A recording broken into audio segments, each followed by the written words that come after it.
भीड़ से भरे स्कूल ट्रैक पर छात्रों की निगाहें तेजी से दौड़ते हुए धावकों के एक समूह पर टिकी हुई थीं। जैसे ही रेस शुरू हुई, सबने देखा कि उनमें से एक छात्र असाधारण फुर्ती दिखा रहा था, इतनी तेज कि वो तुरंत सबका ध्यान खींच ले। वो था शू जिंग। अंतिम रेखा के पास पहुंचते ही उसने जमीन पर जोरदार कदम रखा और फिनिश लाइन पार कर ली। उद्घोषक की आवाज गूंजी, 2 मिनट 36 सेकंड और 79 हंड्रेड्स। पूरा ट्रैक पल भर के लिए शांत हो गया, फिर विस्मय और शोर से भर उठा। इतनी शानदार एथलेटिक क्षमता देखकर दर्शक दंग रह गए। ट्रैक के पास खड़ी लड़कियों के समूह से उत्साहित चीखें और तालियां गूंज उठीं। उनकी आंखें प्रशंसा से चमक रही थीं और वे उसे किसी सितारे की तरह पुकार रही थीं।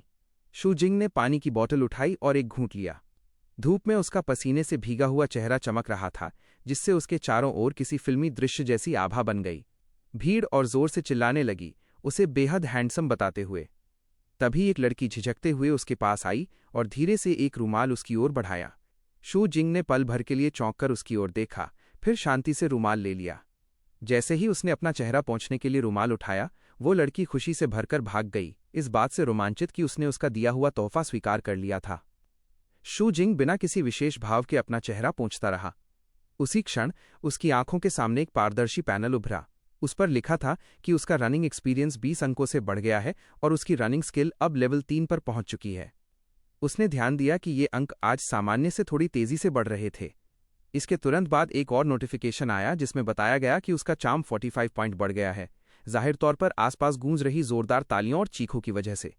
शू जिंग ने ये देखकर बस झुंझलाकर आह भरी। उसके लिए चार्म बिल्कुल बेकार था, भले ही ये कितनी ही तेजी से क्यों न बढ़ रहा हो। अचानक एक टेनिस बॉल रॉकेट की तरह हवा को चीरती हुई सीधे उसके चेहरे की तरफ आई। बिजली जैसी तेज प्रतिक्रिया के साथ शू जिंग ने हाथ उठाया और गेंद को छूने से पहले ही आराम से पकड़ लिया। गेंद की सतह से हल्का सा धुआं उठ रहा था, जो उसकी रफ्तार और घर्षण का सबूत था। जब शू जिंग ने उस दिशा में देखा जहां से गेंद आई थी, तो उसने दूर खड़े एक शख्स को देखा जो खतरनाक और उकसाने वाली मुस्कान के साथ उसे घूर रहा था।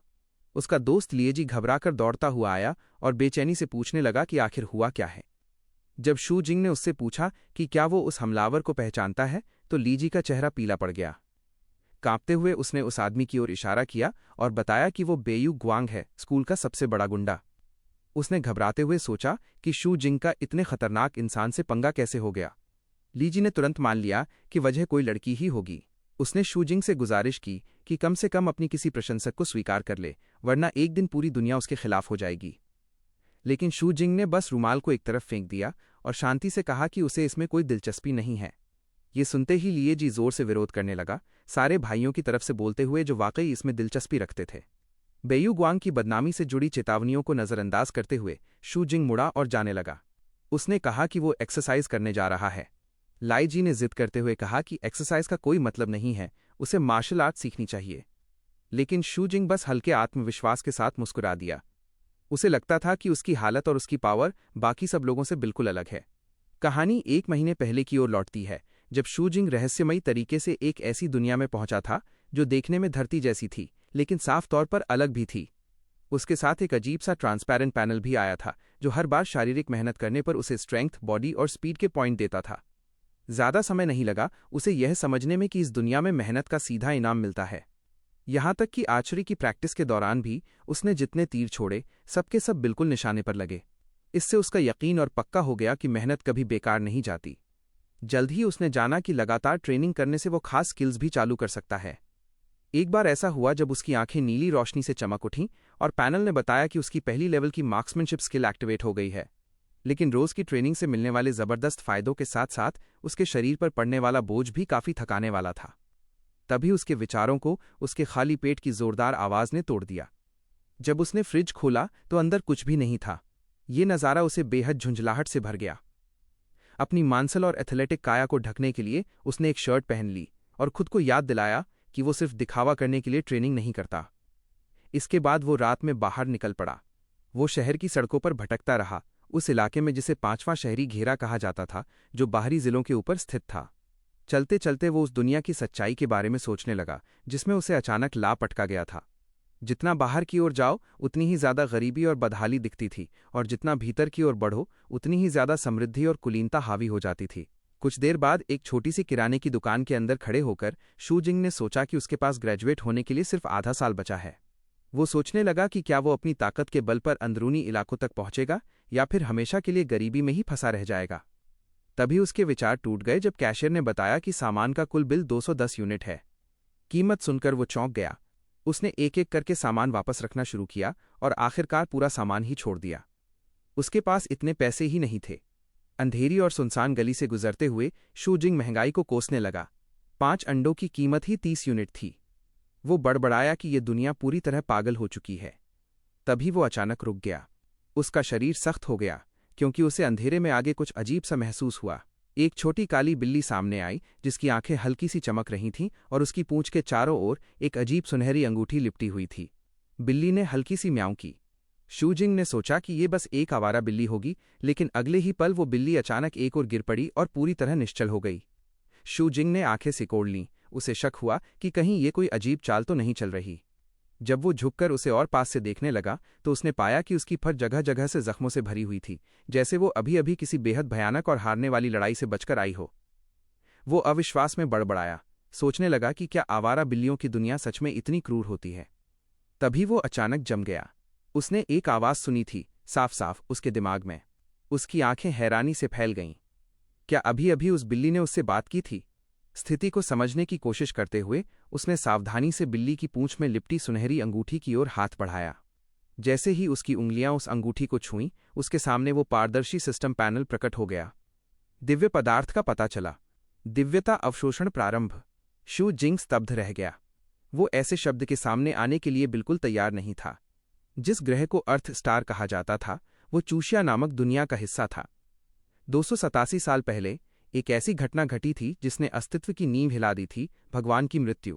उस दिन एक विशाल दिव्य अस्तित्व आकाश को चीरता हुआ प्रकट हुआ था, जिसकी चमक असहनीय और भयानक थी।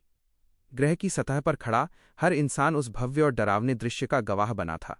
उसी पल से देवता गायब हो गए और मानवता अकेली रह गई, अपनी ही ताकत के सहारे जीवित रहने के लिए मजबूर। जब शूजिंग घायल काली बिल्ली को अपनी बाहों में उठाए सड़क पर आगे बढ़ रहा था, उसने मन ही मन एक मौन संकल्प लिया। उसने खुद से वादा किया कि वो दिन रात मेहनत से प्रशिक्षण करेगा जब तक कि वो स्वयं देवत्व तक न पहुंच जाए। जब वो अपने अपार्टमेंट लौटा तो उसने बिल्ली के सामने कैट फूड से भरा एक कटोरा रख दिया। लेकिन उसकी हैरानी तब हुई जब बिल्ली ने उसे घृणा से देखा और तिरस्कार के साथ अपना सिर दूसरी ओर घुमा लिया। शू जिंग ने एक थकी हुई हंसी छोड़ी। उसे समझ नहीं आ रहा था कि एक आवारा बिल्ली इतनी घमंडी कैसे हो सकती है कि खाना ही ठुकरा दे। तभी उसे वो पल याद आया जब उसने पहली बार उसे इंसानी भाषा में बोलते हुए सुना था। एक परेशान करने वाला विचार उसके मन में आया, क्या हो अगर ये प्राणी कभी बिल्ली थी ही नहीं।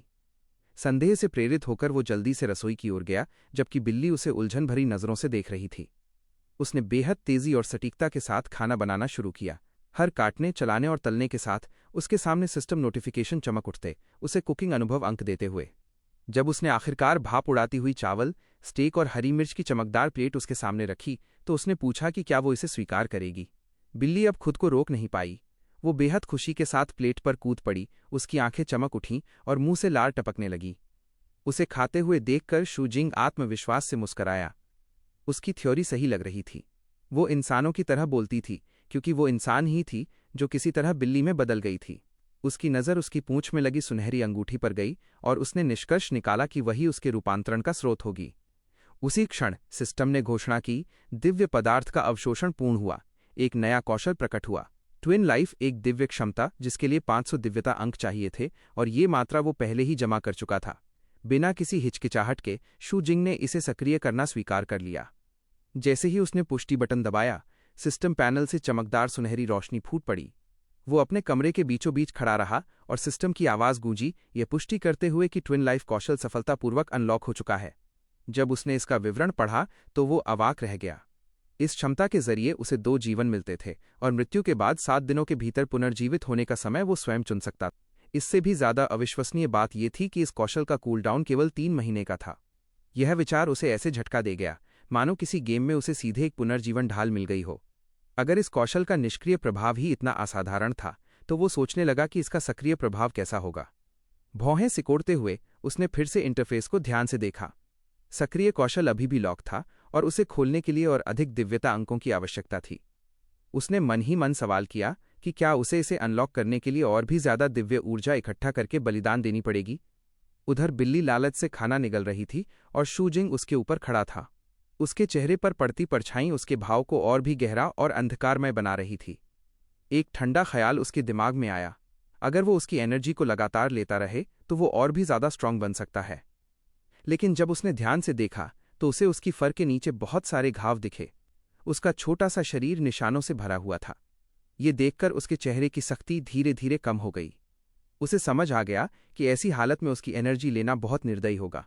वो उसके पास झुका और प्यार से उसके सिर पर हाथ फेरा। उसने फैसला किया कि वो डिविनिटी पाने का कोई और तरीका ढूंढेगा। फिर भी उसे लगा कि इस बात को ऐसे ही नहीं छोड़ा जा सकता। अचानक उसने उसका सिर मजबूती से पकड़ लिया। बिल्ली डर के मारे म्याऊ चिल्लाई और विरोध करने लगी, लेकिन जरूरी जानकारी पक्की होते ही उसने उसे छोड़ दिया। इसके बाद शूजिंग ने तय किया कि वो बाहर जाएगा और डिविनिटी के सोर्स के बारे में सुराग ढूंढेगा। साथ ही वो ये भी देखना चाहता था कि उसके न होने पर बिल्ली क्या करेगी। वो बाहर निकला और धीरे से दरवाज़ा बंद कर दिया। जैसे ही दरवाज़ा बंद हुआ, बिल्ली का डरपोक रूप गायब हो गया। उसकी आंखें तेज हरी रोशनी की तरह चमकने लगीं और वो अंधेरे में चुपचाप बैठ गई। उसे ये पता नहीं था कि कमरे के एक कोने में लगे कैमरा से शूजिंग उसे देख रहा था। दृश्य शहर के आउटर रिंग में बदल गया। यह इलाका बहुत गरीब था, जहां से इनर सर्कल जैसे अमीर इलाके में पहुंचना बेहद मुश्किल माना जाता था। जो लोग किसी तरह अंदर घुस भी जाते, उन्हें इतनी भारी फीस देनी पड़ती कि एक अमीर परिवार भी कंगाल हो जाए। फिर भी लोगों की भीड़ कभी नहीं रुकती थी। हर कोई फॉर्चून और बेटर लाइफ का सपना लेकर आगे बढ़ता रहता था। शूजिंग अंधेरी गलियों से गुजरते हुए एक सच्चाई के बारे में सोच रहा था, जिसे ज्यादातर लोग नजरअंदाज कर देते थे। अधिकतर लोगों को पता ही नहीं था कि ऊपर जाने का एक और रास्ता भी है, मार्शल आर्टिस्ट बनना। अगर इंसान के पास ताकत हो तो सारी परेशानियां अपने आप खत्म हो जाती हैं। जो दरवाजे पहले बंद रहते थे वे खुद ब खुद खुलने लगते हैं। तभी उसके सामने एक बहुत बड़ा आदमी आकर खड़ा हो गया। उसके हाथ में लोहे का बत था। उस आदमी ने उसे नाम लेकर पुकारा, शूजिंग। शूजिंग ने ठंडी, बिना भाव वाली नजर से उसे देखा और शांत आवाज में बोला, क्या काम है? उसी पल अंधेरे से और लोग निकल आए और धीरे धीरे उसे चारों तरफ से घेर लिया। उनका गंजा लीडर आगे बढ़ा और बोला, क्या तू वही है जिस पर बिग ब्रदर बेयू गुआंग की नजर है? उसने धमकी देते हुए कहा, आज तेरा आखिरी दिन है। शूजिंग के चेहरे पर डर का नाम तक नहीं था। उसने बर्फ जैसी ठंडी आवाज में पूछा, कौन सा ब्रदर? लीडर अभी अपनी बात पूरी भी नहीं कर पाया था कि शूजिंग हिल चुका था। उसका शरीर धुंधला सा हो गया और वो उनकी नजरों से गायब हो गया। अगले ही पल वो भारी भरकम आदमी हवा में उड़ता हुआ दीवार से जा टकराया। जोरदार धमाका हुआ और दीवार का मलबा चारों तरफ बिखर गया। पूरा गिरोह सदमे में खड़ा रह गया। उन्हें समझ ही नहीं आया कि अभी हुआ क्या था। उनमें से किसी ने भी उसे वार करते हुए देखा तक नहीं। उसे उन्हें संभलने का जरा सा भी मौका नहीं मिला। एक ही पल में उसने तेज तेज पंच बरसाने शुरू कर दिए। हर वार बिल्कुल सटीक और बेहद खतरनाक पावर के साथ लग रहा था। पूरी गली दर्द की चीखों से गूंज उठी। गुंडे एक एक करके जमीन पर गिरते चले गए। जैसे जैसे वे गिरते गए, शूजिंग की आंखों में हल्की नीली रोशनी चमकी। यह उसके मार्क्समैनशिप स्किल के एक्टिवेट होने का संकेत था। इस स्किल से उसका ध्यान और निशाना और भी तेज हो गया। उसकी हर मूवमेंट पूरी तरह परफेक्ट तरीके से लग रही थी। हारे हुए गुंडे जमीन पर तड़प रहे थे, लेकिन उनमें से एक किसी तरह खड़ा हो गया। उसके शरीर के चारों तरफ हल्की नीली ऑरा फैल गई। वो गुस्से से शूजिंग को घूरने लगा। अब उसे समझ आ गया था कि शूजिंग के पास कोई अलग तरह की पावर है। वो हंसते हुए बोला कि ये छोटे मोटे ट्रिक्स तुझे बचा नहीं पाएंगे। एक जोरदार दहाड़ के साथ वो आगे बढ़ा और पूरी ताकत से अटैक किया। लेकिन मार्क्समैनशिप स्किल की वजह से शूजिंग बड़ी आसानी से साइड में खिसक गया। उसकी आंखें हल्की सी चौड़ी हो गईं। ये चाल साफ साफ मार्शल आर्ट्स की थी। हमला चूकने पर वो आदमी झल्ला गया और बोला, फुर्तीला बच्चा। शूजिंग बस हल्के से मुस्कराया। उसके हाथ आराम से जेब में थे। अब उसे यकीन हो गया था कि बेयू गुआंग के आदमी मार्शल आर्ट्स जानते हैं। इससे उसे इस दुनिया में जानकार इंसान ढूंढने की जरूरत ही नहीं रही। ठंडी लेकिन डर पैदा करने वाली शांति के साथ वो कांपते हुए आदमी के पास पहुंचा और बोला कि जो कुछ भी उसे पता है सब बता दे, नहीं तो अंजाम इससे कहीं ज्यादा बुरा होगा। कुछ ही पलों में शूजिंग ने वार किया। एक ही जोरदार ब्लो ने उसे पीछे की दीवार में पटक दिया। पत्थर में दरारें पड़ गईं और धूल हवा में उड़ गईं।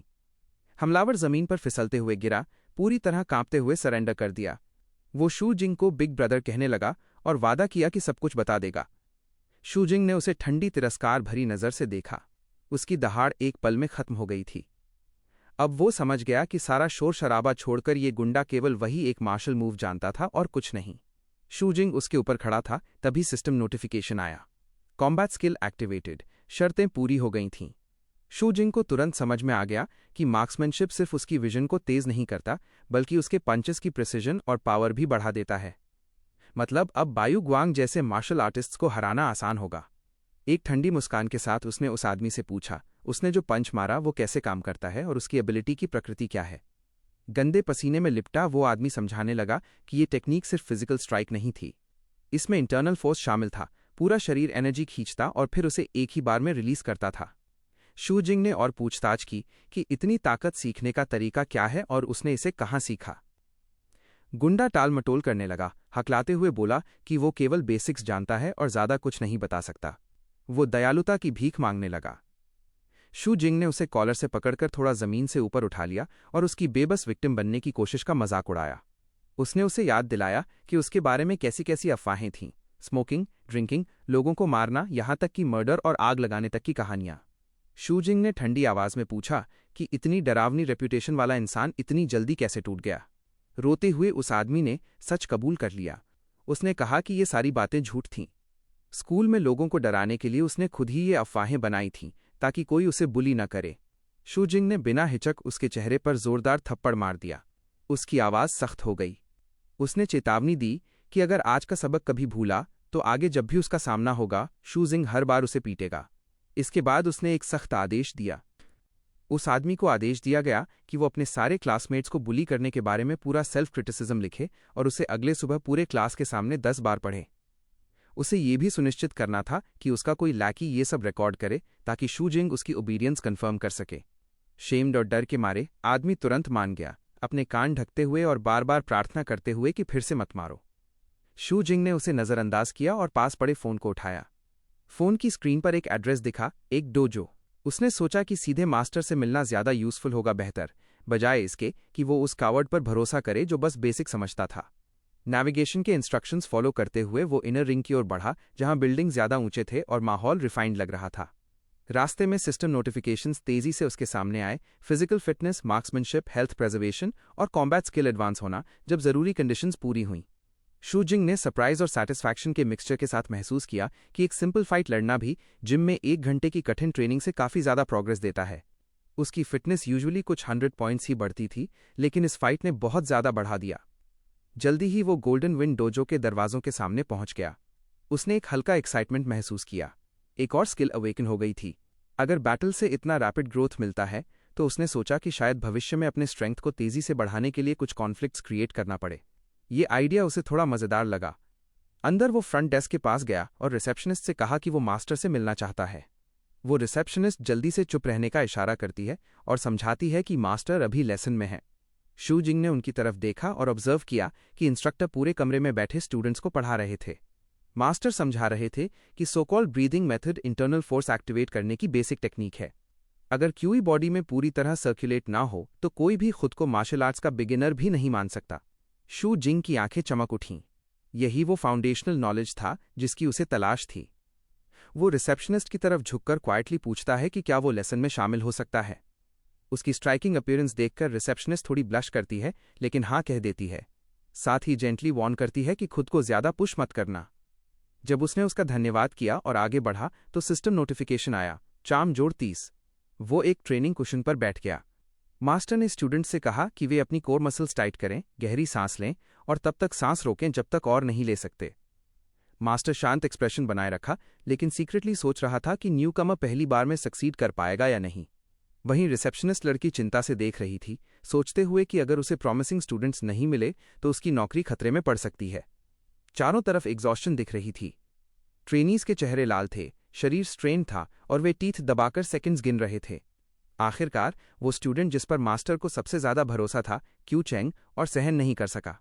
वो शार्पली एक्सहेल करता है, सांस लेने में स्ट्रगल करता है और एक्सरसाइज फेल हो गई। लड़की का एक्सप्रेशन डिसअपॉइंटमेंट से गिर गया। वो मास्टर से माफी मांगती है और प्रॉमिस करती है कि कुछ ही दिनों में उसे एक सूटेबल स्टूडेंट ढूंढ लाएगी। लेकिन मास्टर अचानक उसे इंटरप्ट करता है, शूजिंग की तरफ पॉइंट करता है एस्टॉनिशमेंट में और कहता है कि साइलेंट रहे। उसने अभी देखा कि वो लड़का अभी भी अपनी सांस रोक रहा है और एक्सरसाइज बिना फॉल्टर किए कंटिन्यू कर रहा है। मास्टर के लिए ये शॉकिंग था। ब्रीदिंग मेथड सिंपल दिख सकती थी, लेकिन ये बेहद डिमांडिंग थी। इसमें लंग्स में ऑक्सीजन का तेज बहाव होना चाहिए था और जिनकी लंग कैपेसिटी कम थी वे इसे सहन नहीं कर सकते थे। मास्टर ने शूजिंग को देखते हुए इमेजिन किया कि उसके शरीर में ट्रूकी इतनी तेजी से फैल रही है जैसे वो अंदर से फटने वाली हो। आखिरकार मास्टर ने अनाउंस किया कि अलॉटेड टाइम खत्म हो गया। शूजिंग ने एक पावरफुल एक्सलेशन के साथ सांस छोड़ी और ठीक उसी समय सिस्टम नोटिफिकेशन आया। इंटरनल फोर्स स्किल सफलतापूर्वक एक्टिवेट हो गया। मास्टर तुरंत उसके पास आया और पूछा कि कैसा महसूस कर रहा है, जबकि लड़की भी जल्दी से उसके पास दौड़ी ये चेक करने कि क्या उसे दर्द या डिस्कम्फर्ट तो नहीं है। शू जिंग ने अपनी आंखें खोली और नोटिस किया कि उसके शरीर से हल्की स्टीम उठ रही है। वो कामली बोला कि दर्द तो नहीं है, बल्कि हर हिस्से में एक रिफ्रेशिंग सेंसेशन महसूस हो रही है। मास्टर ने उसका नाम पूछा और उसे गोल्डन विंड डोजो में ऑफिशियली ज्वाइन करने का इन्विटेशन दिया।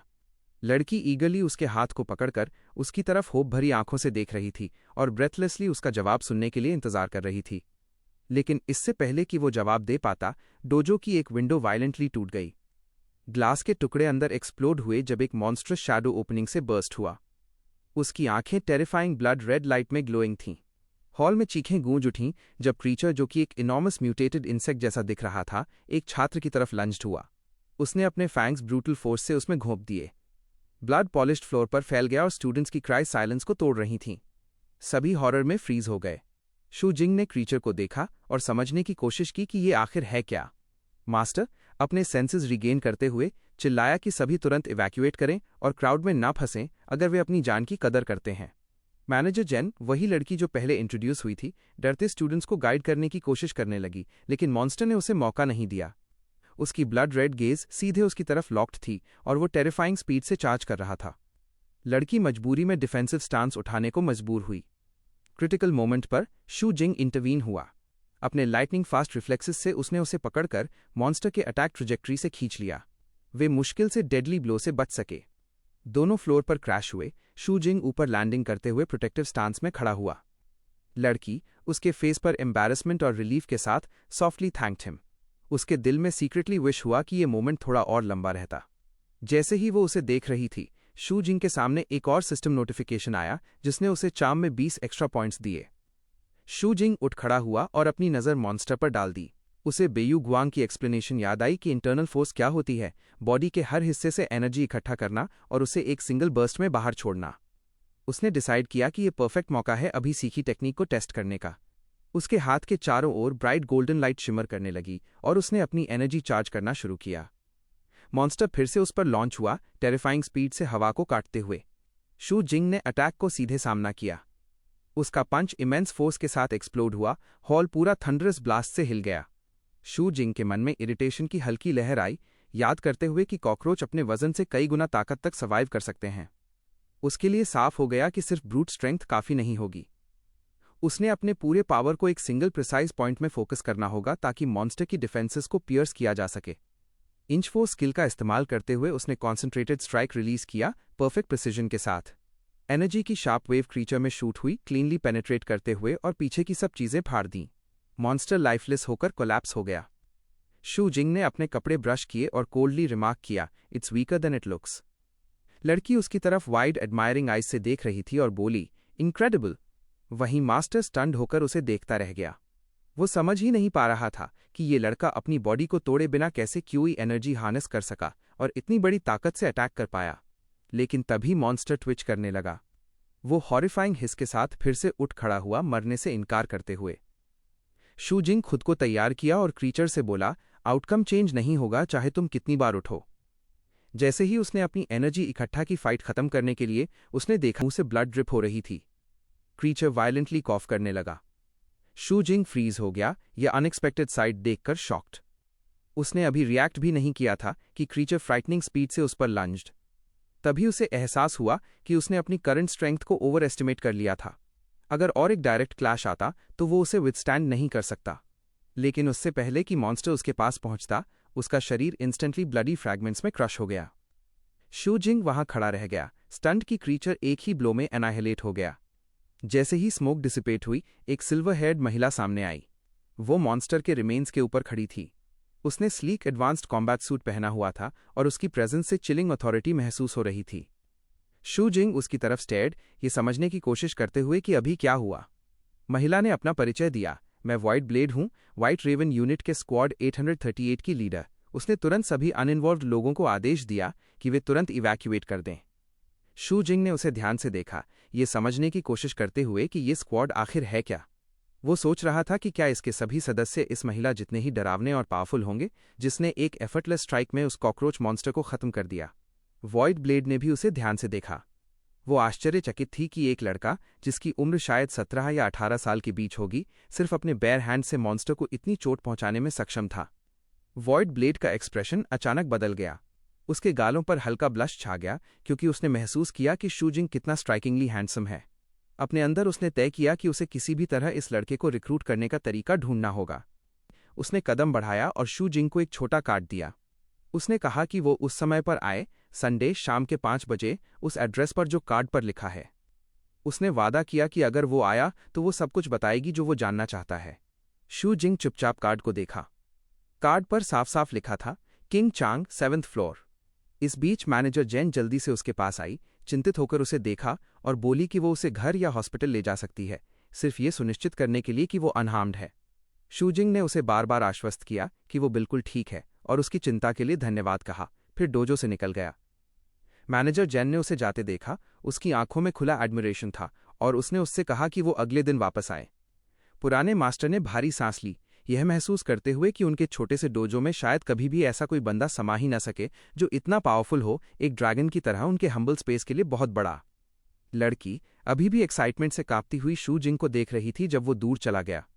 मास्टर चुपचाप डिसबिलीफ में कहा कि लड़के ने अपनी पहली ही ची एनर्जी की कांटेक्ट में इतना ओवरवेलमिंग स्ट्रेंथ दिखा दिया। वापसी के रास्ते में सिस्टम नोटिफिकेशंस शू जिंग की आंखों के सामने दिखाई दी, बता रही थी कि उसने फिटनेस और हेल्थ प्रिजर्वेशन में काफ़ी एक्सपीरियंस पॉइंट्स हासिल किए हैं और चार्म में भी मैसिव इंक्रीज हुआ है। इंच फोर्स स्किल भी सक्सेसफुली एक्टिवेट हो गया। सिस्टम ने बताया कि ये टेक्निक क्यूआई एनर्जी को एक सिंगल पॉइंट में इकट्ठा करके उसे सबसे कम डिस्टेंस में इंस्टेंटली एक्सेलरेट करने पर काम करती है, जिससे स्ट्राइक टफेस्ट डिफेंसेस को भी पियर्स कर सके। शू जिंग ने फिर से उस सेंसेशन को महसूस करने की ग्रोइंग अर्ज महसूस की। इंस्टिंक्टिवली उसने चलते चलते अपनी फिस्ट में एनर्जी चैनल करना शुरू किया, लेकिन फिर उसे मास्टर की वार्निंग याद आई। की का बेकार इस्तेमाल मौत तक ले जा सकता था। अनिच्छा से उसने फैसला किया कि अब रुक जाए और खुद को रात भर आराम दे और कार्ड पर लिखे एड्रेस की जांच सुबह तक टाल दे। जब वो अंधेरी गलियों से गुजर रहा था, उसका ध्यान व्हाइट रेवन स्क्वाड और मॉन्स्ट्रस कॉकरोच मैन की तरफ गया। उसने सोचा कि इस दुनिया में उससे कितने रहस्य छिपे हुए हैं और उसने ठान लिया कि वीकेंड में उस एड्रेस पर जाएगा। जैसे ही वो अपने अपार्टमेंट पहुंचा और अंदर कदम रखा, उसने अपना फोन देखा और ठिठक गया। स्क्रीन पर उसकी बिल्ली लाइव फुटेज में उसके कंप्यूटर का इस्तेमाल कर रही थी। वो उसके सामने खड़ा हुआ, चेहरे पर सख्त और अनरीडेबल एक्सप्रेशन, और पूछा कि ये डिवाइस के साथ वो क्या कर रही है। बिल्ली मासूम बनने की कोशिश करने लगी, हल्की पिटिफुल मियाओ की और नर्वस होकर पसीना बहा रही थी। शू जिंग ने केवल साइलेंट चिलिंग स्माइल दिया। उसने तय किया कि अब इंटेरोगेशन सुबह तक टाल दी जाए और फिलहाल उसके सस्पिशियस बिहेवियर को इग्नोर करने का फैसला किया। आखिरकार वो अपने बिस्तर पर गिर पड़ा और गहरी, भारी नींद में डूब गया। इस बीच बिल्ली ने शू जिंग पर लिंगरिंग ब्लड की हल्की खुशबू सूंघी। वो बेचैन हो गई, सोचने लगी कि क्या वो किसी फाइट में फंस गया था। उसके आइज में गुस्से की आग झलक गई। उसके दिमाग में शू जिंग उसका चुना हुआ व्यक्ति था और उसने साइलेंटली ठान लिया कि जो भी उस पर हाथ डालने की हिम्मत करेगा उसे वो नाश कर देगी। बिना किसी चेतावनी के उसने शू जिंग के सोते हुए शरीर पर कूदकर गंभीर आवाज में पूछा कि क्या हुआ। जो कुछ हुआ उससे वो पूरी तरह शॉक्ड रह गई। बिल्ली सीधे खड़ी हो गई और फ्लुएंट ह्यूमन लैंग्वेज में बोलने लगी। उसने खुद का परिचय निंगफंग्या बताया, ड्रैगन सेक्ट की लीडर, और बोल्डली कहा कि जो भी उसे चोट पहुंचाएगा उसका बदला वो लेगी। शू जिंग उसे डिसबिलीफ से देखता रहा, लेकिन कुछ ही पल बाद उसने बस करवट बदली, अपनी काम वापस पाई और टीजिंग स्मर्क के साथ कहा कि उसे पहले से पता था कि वो ह्यूमन है। फिर वो सीधे वापस सो गया, उसकी आउटरेज शाउटिंग को इग्नोर करते हुए जब बिल्ली उसे सीरियसली लेने की मांग कर रही थी। अगली सुबह शू जिंग पूरी तरह रिफ्रेश्ड और हाई स्पिरिट्स में उठा। जैसे ही उसने ब्रेकफास्ट खाया, बिल्ली उसके साथ आई, अपनी प्लेट से निबल करते हुए। उसकी healthy condition and steady movements देखकर उसने जल्दी ही समझ लिया कि उसे बीटन नहीं किया गया। वही था जिसने किसी भी ओपोनेंट को हराया। जब उसने उससे पूछा, शू जिंग ने कामली कन्फर्म किया। उसने एस्टॉनिशमेंट में रिमार्क किया कि उसने कभी नहीं सुना कि मॉन्स्टर्स शहर में घुसे हों। शू जिंग ने उसका सिर जेंटली स्ट्रोक्ड किया और कहा कि उसके लिए चिंता करने के लिए धन्यवाद। उसने उसे एने कहकर प्यार जताया। उसका चेहरा एम्बैरसमेंट से फ्लश हो गया और उसने तुरंत प्रोटेस्ट किया, इंसिस्टिंग कि उसे प्रॉपरली लीडर के रूप में एड्रेस किया जाए। शू जिंग बस चकल किया और मान गया। शू जिंग सार्कास्टिकली उसे लीडर निये कहकर बुलाया। लेकिन फिर उसने सीरियस हो गया। अपने फ़ोन को उठाते हुए उसने पूछा कि अब जबकि बिल्ली क्लियरली बोल सकती है, उसने उसका कंप्यूटर के साथ एग्जैक्ट क्या किया। बिल्ली मिड बाइट में फ्रीज हो गई, उसकी आइज वाइड हो गईं जैसे उसे क्राइम करते पकड़ा गया हो। बिल्ली ने खुद को जस्टिफाई करने की कोशिश की, बताते हुए कि उसकी टेल पर जो रिंग है उसे कैटटेल रिंग कहा जाता है, एक प्रकार का डिवाइन रेलिक। उसने दावा किया कि वो बस इसके बारे में इन्फॉर्मेशन खोज रही थी। शू जिंग कामली उसके पास गया, उसकी टेल पकड़ ली और रिंग को नज़दीक से इंस्पेक्ट किया। बिल्ली पैनिक में चीखी जब उसने रिंग देखा। जैसे ही उसने इस अजीब ऑब्जेक्ट को स्टडी किया, शू जिंग को पुराना इतिहास याद आया। लगभग 287 साल पहले गॉड मर गया था और तब से स्कैटर्ड गोल्डन मोज ऑफ लाइट, गॉड्स रेलिक्स, दुनिया भर में दिखाई देने लगे। उसने बचपन में इनके बारे में स्टोरीज सुनी थीं पर कभी पूरी तरह बिलीव नहीं किया। लेकिन अब वो अपनी आंखों से एक देख रहा था। अचानक समझ आया कि क्यों उसका सिस्टम इसे डिवाइन एनर्जी एब्जॉर्ब कर सकता था। शू जिंग थॉटफुली रिंग को पिंच करता रहा जबकि बिल्ली चिल्ला रही थी कि उसकी टेल मत छुओ। हंसी रोकते हुए शू जिंग ने गला साफ किया और पूछा कि क्या वो ऑनलाइन इंस्ट्रक्शंस खोज रही थी कि ऐसे रेलिक को कैसे यूज किया जाए। बिल्ली, यानी नए जैसा कि शू जिंग उसे बुलाता था, ने तुरंत मना कर दिया। शर्म से उसके गाल लाल हो गए। उसने जिद करके कहा कि वो बस उस रिंग को हटाना चाहती थी। जब शू जिंग ने और पूछताछ की तो आखिरकार नए की आवाज़ धीमी पड़ गई और उसने सच कबूल किया। उसने कहा कि उसे बिल्कुल नहीं पता कि ये रिंग कैसे निकाली जाए। आखिरकार नए ने अपने बारे में पूरी सच्चाई बतानी शुरू की। उसने बताया कि उसका असली नाम निंग फोंगजा है और वो ड्रैगन सेक्ट की लीडर थी जो चिंगचोंग सिटी का सबसे बड़ा अंडरग्राउंड ग्रुप था। उनका ऑर्गेनाइजेशन कई एंटरटेनमेंट जगहों को कंट्रोल करता था और चुपचाप मार्शल आर्ट्स हॉल्स के साथ इलीगल कामों में जुड़ा हुआ था। उनकी तेज ग्रोथ से बहुत से लोगों में जलन और डर पैदा हो गया। आखिरकार दुश्मनों ने मिलकर उसकी प्राइवेट विला पर अटैक कर दिया। उसी हमले के दौरान किसी ने जबरदस्ती उसके ऊपर ये डिवाइन रिंग पहनाई जिससे वो बिल्ली में बदल गई। वह मुश्किल से अपनी जान बचाकर भाग पाई। जब तक वो एस्केप कर पाती, ड्रैगन सेक्ट पहले ही किसी और फैक्शन के हाथ में जा चुकी थी। अब इस बिल्ली के रूप में फंसी हुई वो तब तक इंसान नहीं बन सकती जब तक ये रिंग हटाई न जाए। उसकी आंखों में बदले की आग जल उठी। उसने कसम खाई कि जैसे ही वो फिर से नॉर्मल बनेगी, जो भी ट्रेटर उसे धोखा देने की हिम्मत कर गया था वो सबको अपने हाथों से खत्म करेगी। शू जिंग ने पूछा, तो तुम्हारा अगला प्लान क्या है? अगर इंटरनेट भी कुछ काम का नहीं है तो लाइब्रेरी से तो कोई मदद मिलने वाली नहीं। बिल्ली खड़ी हुई कॉन्फिडेंस के साथ और बोली, मेरा प्लान ऑलरेडी रेडी है। शू जिंग हैरान रह गया। उसकी योजना थी कि वो खुद ट्रेन करे, स्ट्रॉन्गर बने और मार्शल आर्ट्स में माहिर हो जाए। शू जिंग ने ब्लिंक किया, कंफ्यूज्ड होकर, लेकिन तुम्हारी प्रॉब्लम और मेरी ताकत का कनेक्शन क्या है? ने समझाया, ट्रू पावर ही पावरफुल ऑर्गेनाइजेशंस का ध्यान खींचेगी। ये ऑर्गेनाइजेशंस अक्सर प्रॉमिसिंग टैलेंट्स को रिक्रूट करती हैं और उनमें शायद ऐसे लोग भी होंगे जिनके पास अन्य डिवाइन रेलिक्स हों। अगर तुम ऐसे सर्कल्स में पहुंच गए तो शायद रिंग निकालने का तरीका पता चल जाए। शू जिंग ने ऑकवर्ड स्माइल दिया, समझते हुए कि ऑर्गेनाइजेशंस पहले ही उसे नोटिस करने लगी हैं। फिर ने कहा कि वो उसे शहर के सबसे अच्छे डोजो तक गाइड करेगी। क्यूरियस होकर शू जिंग ने पूछा, कौन सा डोजो? ने गर्व से अनाउंस किया, हिडन ड्रैगन डोजो। इस नाम को सुनते ही शू जिंग की मेमोरी में कुछ जागा। उसे याद आया कि पहले उसने इसे सर्च किया था जब वो मार्शल आर्ट सीखना चाहता था। प्राइसेस अनबिलीवेबल हाई थे और रिव्यूज तो और भी वर्स। बहुत लोगों ने इसे स्कैम बताया था जहां सो कॉल्ड मास्टर्स कभी दिखाई ही नहीं देते थे। शू जिंग ने को डोजो के बारे में नेगेटिव ऑनलाइन कमेंट्स दिखाए।